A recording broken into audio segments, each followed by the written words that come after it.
I was drying dishes when she walked in. Rachel didn't say hi, didn't even take off her jacket, just dropped her purse on the counter like it weighed 50 pounds and stared at the floor. The apartment was quiet, too quiet. I looked over my shoulder and said, "Everything all right?" She nodded, then shook her head, then finally said, "I need to ask you something." I wiped my hands on the towel and waited. "I don't want you coming to Paul's engagement party." That threw me. "What?" She looked up at me, cold, deadpan. "It's better if you don't come." I walked closer, confused. "Why the hell not?" She hesitated, then rolled her shoulders like she was shedding something heavy. "I don't want people knowing you work at a garage, that you just work with grease all day." Then there was no anger in her voice, just shame. I laughed, not because it was funny, it was anything but because I didn't know what else to do with the punch in the gut. "So what? I embarrass you now." She didn't flinch. "I've worked hard to move up. These people, they expect certain things. I told them you were in business. You lied. I didn't say details, just let them assume. But it's easier if you're not there." I crossed my arms. "So, what exactly are you telling them?" She hesitated again, then said it, straight to my face. "I told them you died. In a boating accident. Years ago." It felt like a car backfired in my chest. "You told them I'm dead." She nodded. "And I need you to not contact me again. Ever." No yelling, no crying. She just stood there, like she was giving me an update on her dinner plans. I stared at her, at the woman I'd shared a life with, bought this apartment with, sat beside on every hard day. And I didn't recognize her anymore. I didn't say another word. I walked into the bedroom, grabbed my old duffel, tossed in a couple of shirts and my toothbrush. She didn't try to stop me, didn't ask where I was going. I slung the bag over my shoulder, grabbed my keys, and opened the door. "You really think this is better?" I asked, not looking back. She didn't answer. I left. Walked straight into the night, headed toward the cheap motel off Harding Place, the one with the flickering sign and peeling paint. Because that's what I was now, apparently, dead and disposable. The motel stank like bleach and mold, the walls were thin, the carpet sticky, and the bed springs creaked even when I just sat down to tie my boots. I didn't unpack, I just dumped my duffel on the chair and left everything inside it. Next morning, I went straight to work like nothing happened. The guys at the shop didn't ask questions. They knew something was off, probably saw it the second I walked in. I wasn't joking around, didn't toss a donut at Pete's head like I usually did. I just grabbed my clipboard and got to it. By noon, my hands were covered in oil and brake dust, and I still couldn't feel anything, that numb, buzzing kind of blank where your chest used to be. Josie nudged me while we were checking a transmission. "You all right?" I didn't look up. "Yeah, you don't seem all right." "I'm fine." She didn't push it, just gave me a look like she didn't buy it and went back to work. Pete and Henry didn't say anything either, but I caught Pete watching me through the side mirror once while I tightened a serpentine belt. They all felt it, like something inside me had gone quiet. I didn't have the energy to pretend. A couple days in, I stopped noticing the motel.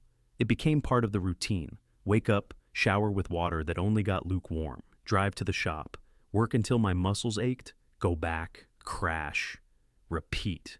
One Thursday afternoon, I was under a Tahoe, fighting with a stubborn rusted bolt, when I saw polished loafers stop a few feet from my creeper. I rolled out and squinted up at Mr. Brentley, the owner of the whole dealership. Guy usually stayed upstairs in his glass office. I'd seen him maybe twice in the last year. He didn't look angry, just curious. "You Mike Turner." I wiped my hands on my rag and stood. "Yeah." He nodded toward the SUV. "This yours. Shop job, but yeah, I'm lead on it." He walked around the front end, slow, hands behind his back like he was inspecting a damn museum piece. "This engine bay's clean. Wiring's tight, labeling's spot on." I didn't say anything. I wasn't sure what he was getting at. He turned and looked me in the eye. "You remind me of my dad.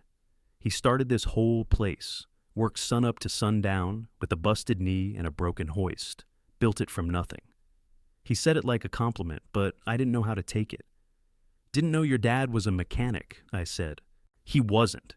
He was the best damn mechanic in Tennessee." Then he clapped me on the shoulder, firm, solid.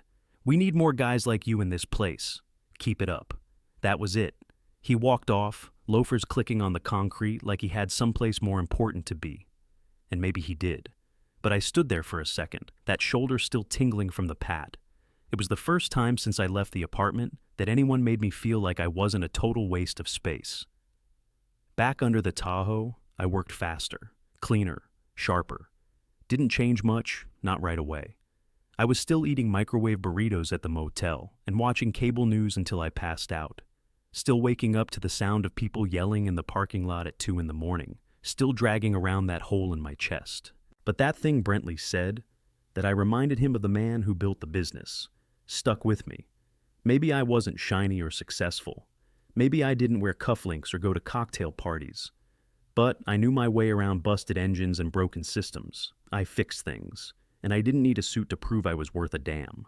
I grabbed the torquey wrench and cranked down the next bolt, hard. I slammed the Tahoe's hood down and gave Henry a nod before heading to the front office. Josie had radioed me, said I had mail waiting in the motel lobby. I didn't get much. A few coupons, maybe a paycheck stub. But the clerk behind the scratched-up plastic smiled like he knew something I didn't. "There you go," he said, sliding a thick manila envelope across the counter. Rachel's handwriting on the front. My stomach dropped, not like a punch, more like an anchor. I carried it back to the room like it was ticking, sat down on the edge of the bed, tore the flap, and pulled everything out. Divorce papers. There was a yellow sticky note on top. "Don't reach out. This is for the best." That was it. No, sorry, no, take care. Just orders. I stared at the papers. They had our wedding date typed at the top. November 12th, 7 years ago. Funny how clean it looked on the page, like none of it had ever been messy. I grabbed the pen from the motel notepad, signed the bottom line, and set it all aside. My hand was steady, but my heart thudded like it wanted to crawl out of my ribs. No yelling, no drama, just done. I didn't turn on the TV that night. Didn't grab dinner. I left the room around 8 and started walking. Nashville had cooled off since summer, air crisp enough to wake me up with every breath. I didn't have a destination, just kept putting one foot in front of the other, passing bars, restaurants, people holding hands. I thought about the first time Rachel and I moved in together. She'd just gotten her first accounting job, fresh out of school. I was still working under Ronnie at the shop, busting tires and driving used parts all over town. I paid half the rent, all the groceries, and picked her up when her car died 3 winters in a row. She used to say I was her steady. Said it like it was a compliment. But now, walking under flickering streetlights past closed shops, I saw what that really meant. She didn't see me. Not really. I was useful, until I wasn't. The truth hit slow, but hard. She tolerated me.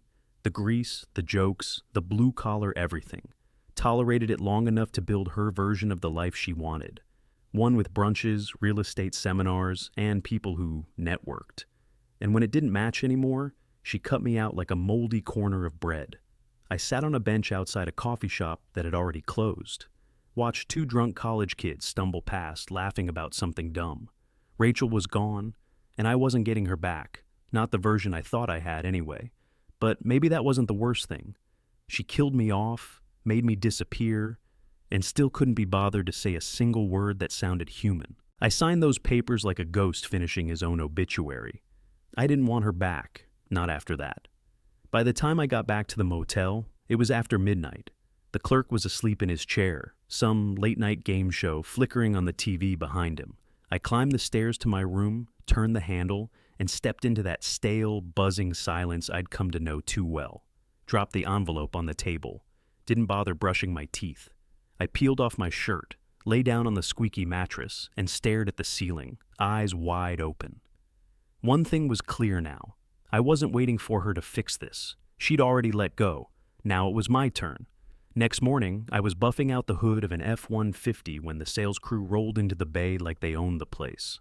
Henry muttered, "Here we go," under his breath, then ducked back behind the brake press. 3 of them came in, shiny loafers, bad cologne, and voices loud enough to be heard over the air tools. I didn't even glance up. "Brentley's pulling out all the stops," one of them said. "Holback Lawn's getting tented. Savannah's getting married like it's the damn Oscars." Another chimed in, "You seen the invite. Gold-foiled envelope, engraved lettering, real high-end stuff. Josie gave me a side-eye from across the bay, mouthing rich people, then went back to replacing a rotor. I kept polishing, slow and steady, same circular motion. Then a fourth voice joined, one I didn't recognize, softer, not from sales.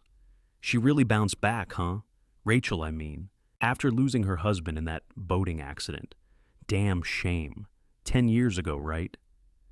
Everything in me froze. I looked up. The guy talking was in khakis and a polo, older, maybe mid-50s. Out-of-town cousin, maybe. He had a Starbucks cup and a badge clipped to his pocket.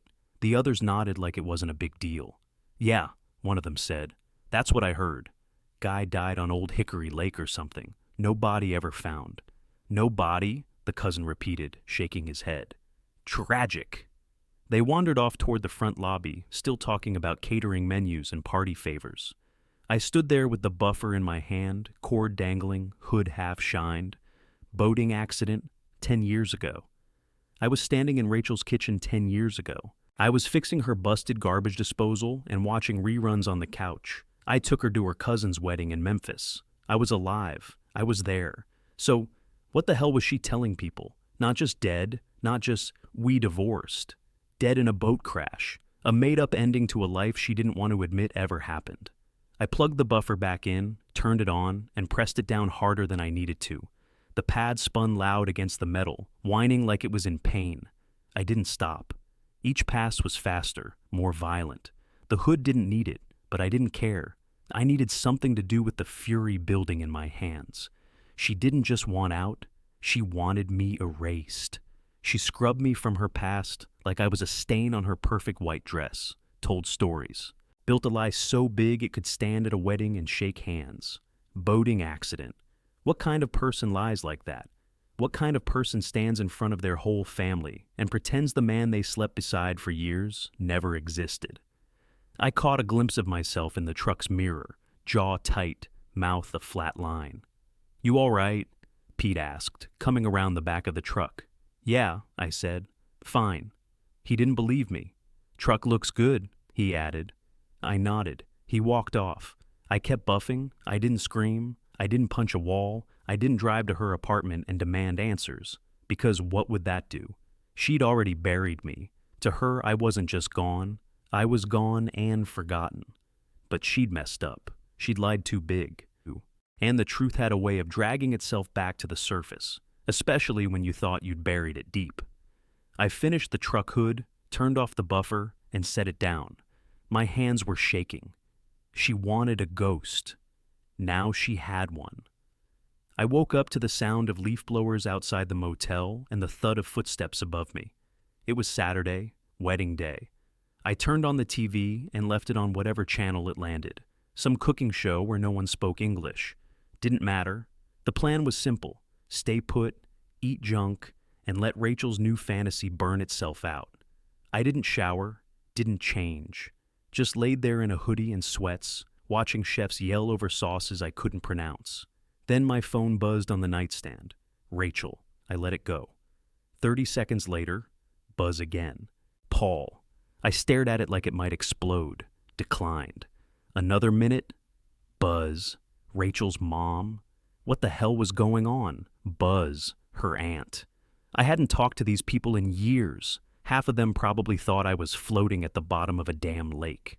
I sat up, ran a hand over my face. Buzz. Rachel again. Third time. I picked it up before I could stop myself. Her voice came through fast, wet, broken. Mike? I didn't answer right away. She sniffed, then again. Mike, please, I need you. What's going on? Her breathing was ragged. Something happened. I can't explain. I need you to come to the wedding. Please. I looked around the motel room, at the peeling walls, the crusted microwave, my duffel bag still unpacked on the chair. You got some nerve, I said flat. I know, but I don't know who else to call. Try the guy from the boating accident. Oh, wait. She went quiet. I don't have time for this, Rachel. Please, she choked out. I'm not asking for forever. I need you right now. There was something about her voice. It wasn't guilt or manipulation. It was panic. I didn't say yes. I just hung up, stared at the wall, felt that crawl in my chest, like someone was squeezing behind my ribs. What the hell was I doing even thinking about helping her? I stood, paced the room once, twice. Then I opened the closet, grabbed my old flannel, the blue and gray one I always wore when I needed to feel like myself, and threw it on over my shirt, found my keys on the bathroom sink, wallet in the drawer. I didn't think, I just moved. Walked out past the front desk without saying a word. The clerk gave me a lazy nod. I didn't nod back, climbed into my truck, turned the key, and listened to the engine rumble to life. The seat felt stiff, like it hadn't been used in weeks. I pulled out of the lot and turned toward Brentley's estate. Not because I owed her anything, not because I forgave her, but because something was breaking and I needed to see it with my own eyes. The second I pulled into Brentley's estate, I knew something was off. There were people scattered across the driveway, dressed up but frozen, not moving, not mingling. Staff stood near the catering tent like they were waiting for the next explosion. I parked near the back and stepped out, the flannel already clinging to my sweat. My boots crunched across the gravel as I moved toward the main house. That's when I saw her. Rachel came out fast, almost running. Her hair was frizzed out on one side like she'd pulled at it. Mascara streaked both cheeks. She grabbed my arm like she was drowning. "Mike, thank God." What happened? Her hands were shaking. "He found out. Brentley found out you're alive. He said it in front of everyone. Paul, Savannah." "How?" She looked around like the trees were listening. "I don't know. Someone must have talked. A cousin or something. He heard about you at the shop." I pulled my arm away. She kept going. "Brentley called me a liar. Said I disrespected the family. Paul's furious." Savannah locked herself in the bridal room. "Mike, it's falling apart." "Good." She blinked. "What?" "What, you built this whole thing on a lie, and now it's cracking. I'm not surprised." "I didn't think it'd go this far," she whispered. "You told them I was dead. I just wanted a clean break." "No, you wanted a version of your life that didn't include me." Rachel took a breath, eyes wide, desperate. "I need your help. If you just talk to them, say it was a misunderstanding, say we both agreed to keep it quiet." I laughed, bitter and loud enough to turn heads. "You want me to lie?" I asked. "After you buried me, made up a whole damn boating accident. It's the only way I can fix this. You don't get to erase someone and then beg them to save your face." She stepped in close, grabbing at my sleeve. "Please, if Paul doesn't calm down, this wedding's over. Everything's falling apart." I looked at her hand, the one that used to hold mine at night while we laid in bed planning nothing special lives. Now it felt like it belonged to a stranger. "I'll talk," I said. Her face lit up, hope flashing like a sparkler. "But I'm not lying. Not one word." She froze. "Mike, not for you," I said, firm. "For me." She didn't say anything else, just nodded, defeated. I walked past her, up the steps, and into the chaos. Inside, it was too quiet. All the noise was whispers, guests huddled in corners, eyes darting. A server stood stiff near the champagne tower, like he didn't know if he should keep pouring. Paul was at the far end of the foyer, pacing like a caged animal. Brentley stood near the archway with two other older men, voice low but sharp. The second Paul saw me, he stopped cold. His eyes locked on mine. He didn't say anything, just waited. So did everyone else. Rachel came in behind me, her heels clicking way too loud on the tile. I looked at Paul, then Brentley, then the dozen or so guests frozen mid-conversation. I cleared my throat. "I'm Mike Turner, the man Rachel said died 10 years ago." A few gasps, a lot of head turns. I kept going. "She told people I passed away in a boating accident." "That's a lie. I'm alive. Always was. We were married. She left me, sent me divorce papers with a sticky note." Paul stepped forward. "She said," "She lied," I said, "because she didn't want people to know she married a mechanic." Said I, "Worked with grease." Said I didn't fit. No one interrupted. She made up a story to look clean. She erased me. Brentley looked at Rachel with something between disgust and disbelief. I finished it off. "I'm not here to ruin anything. I'm just not letting her pretend I never existed." I looked back at Rachel. "You can lie to yourself all you want, but the truth always shows up." The tension followed me outside like smoke. The reception space was decked out like something from a wedding magazine. White chairs lined up in rows, roses on every surface. champagne chilling in silver tubs. But no one was smiling. Guests stood around in small groups, whispering, watching me walk across the stone patio like I was holding a loaded gun. Mr. Brentley stood near the arch, his hands behind his back, eyes locked on me like he'd been waiting. "So," he said, loud enough for everyone to hear, "you're the man we were told was dead." I stopped a few feet from him. "Yeah, that'd be me." Someone gasped behind me. He didn't flinch. "And you're Rachel's ex-husband." I nodded. "Was her husband until about a month ago. She mailed me the divorce papers with a sticky note that said not to reach out." Whispers started again, louder this time. Paul came around the side, face red, jaw tight. Savannah trailed behind him, arms crossed, eyes darting between Rachel and me. I didn't raise my voice. I didn't need to. She didn't just leave me. She rewrote the whole story. "Told you I died in a boating accident 10 years ago." Heads turned toward Rachel, who stood frozen near the stairs, makeup smeared and mouth slightly open, like she still hadn't figured out how this blew up. "She told that story because I'm a mechanic. Because I work with grease and busted engines, and I don't wear a tie to work," I said. Someone near the buffet muttered, "Jesus."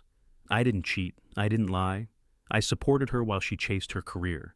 Paid rent, cooked, picked her up when her car wouldn't start. And when that didn't fit the image she wanted to show you all, she killed me off. No one said a word, not even the band, who had quietly stopped tuning their instruments. I looked at Paul. "She didn't just lie to you. She used all of you to make herself look shiny." Savannah's father, a tall man in a black suit with a thick southern drawl, leaned toward Paul and said, "Why the hell didn't she just say they split?" Paul didn't answer, just stared at Rachel like he didn't know who she was anymore. Then he turned to Savannah. "If they lied about something this serious, what else are they hiding?" She didn't respond, just dropped her bouquet on the ground. "I'm calling it," Paul said, backing away. "I can't marry into this." Rachel lunged forward. "Paul, no." He didn't even look at her. He just kept walking toward the house, shoulders stiff. Rachel turned toward me, wild-eyed. "You didn't have to say all that." I took one slow step back when she reached for me. She stopped cold. "You didn't have to come," she whispered. "I didn't come for you," I said, keeping my voice steady. "I came to tell the truth. That's more than you ever did." Her hands dropped, her mouth opened, but nothing came out. Behind us, chairs scraped, murmurs grew louder, and the catering staff started packing up trays. The whole perfect setup crumbled like it was made of paper.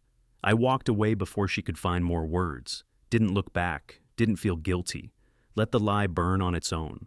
I made it halfway across the lawn before I heard someone call my name. "Mike." I turned. Mr. Brentley was waving me over, standing near the rose-covered arch like it was just another Tuesday. The reception was unraveling behind him. Chairs tipped over, servers packing up untouched trays, guests filing out fast with their heads low and heels sinking into the grass. He waited until I reached him, then nodded. "You handled that like a man," he said. "Didn't yell. Didn't throw blame, just spoke truth. That's rare." I didn't know what to say, so I just nodded. He looked off toward the house. "You know, I built this place with my father's hands. Grew it from one garage to 9 locations across the state. We've got 30 mechanics, 2 regional managers, and no one with a damn spine anymore." He turned back to me. "Until you," I blinked. "Sir, you show up. You do the work. You fix things. You keep your mouth shut until it's time to open it. And when you do, people listen." He reached into his blazer, pulled out a business card, and held it out. "I want you to run operations. All of them. Head office, fleet scheduling, training. You'll still get your hands dirty when you want, but the job's yours if you want it." I stared at the card, his name embossed in silver. "It comes with a real office," he added. "More money. Benefits. Company truck." My throat tightened. "Why me?" "Because I'd rather put a busted shop in your hands than a polished one in somebody else's." I took the card, stared at it for a second, then nodded. "Yeah, all right, I'll do it." He clapped my shoulder. "Good. We'll talk details Monday." He turned to leave, stopped after a few steps. "Proud of how you stood today," he said over his shoulder. "Some people crumble when the lights hit them. You didn't." Then he was gone. I was left standing in a sea of white chairs and crumpled napkins when I heard her again. "Mike, Rachel, She came up slow, arms crossed like she was cold. Her voice was soft now, carefully broken. "I miss you," she said. I looked her dead in the eye. "No," I said. "You miss what I did for you." She opened her mouth, closed it, tried again. "I didn't think—" I shook my head. "You didn't see me. That's the truth. I was right there the whole time, and you looked past me every day." She dropped her gaze. "I didn't mean to hurt you like this." "That's the thing," I said. "You didn't think of me enough to even try not to." She didn't argue. I tucked Brentley's card into my pocket, nodded once, and walked right past her. Didn't stop. Didn't look back. Didn't owe her another word. The new place sat on a quiet street just outside the city. No highway noise, no neighbors stomping around above me. Just a one-bedroom with clean walls, solid floors, and windows that actually opened. It wasn't fancy, but it was mine. I had music playing low in the kitchen, pork chops going on the stove, and a cold beer sweating on the counter. For the first time in months, I didn't feel like I had to brace for something. Then the buzzer rang. I stared at it. Second buzz. I walked over, pressed the intercom. "Yeah." "It's me," Rachel's voice crackled through. I froze for half a second, then buzzed her up without thinking. When she reached the door, she looked worse than she did at the wedding. Hair pulled back, dark circles, arms wrapped around herself like she was barely holding it together. "Can I come in?" I stepped aside without saying anything. She walked in slow, like the air inside might hurt. "Nice place," she said, eyes scanning the living room. "Quieter than the old apartment." I didn't respond, just leaned against the wall, arms crossed. She stood there a second, then dropped her gaze. "I lost my job." I waited. "Paul won't speak to me, Savannah either. My mom's embarrassed to be seen with me." I nodded once. "That'll happen when you fake a death." She swallowed hard. "I didn't come to fight. You didn't come invited." Silence stretched between us. Then she said it. "I want to start over. With you. No lies this time. Just us." That hit me in the gut, not because I still loved her. That was long dead. But because she really believed saying that would be enough. I looked her in the eye. "You didn't just lie, Rachel.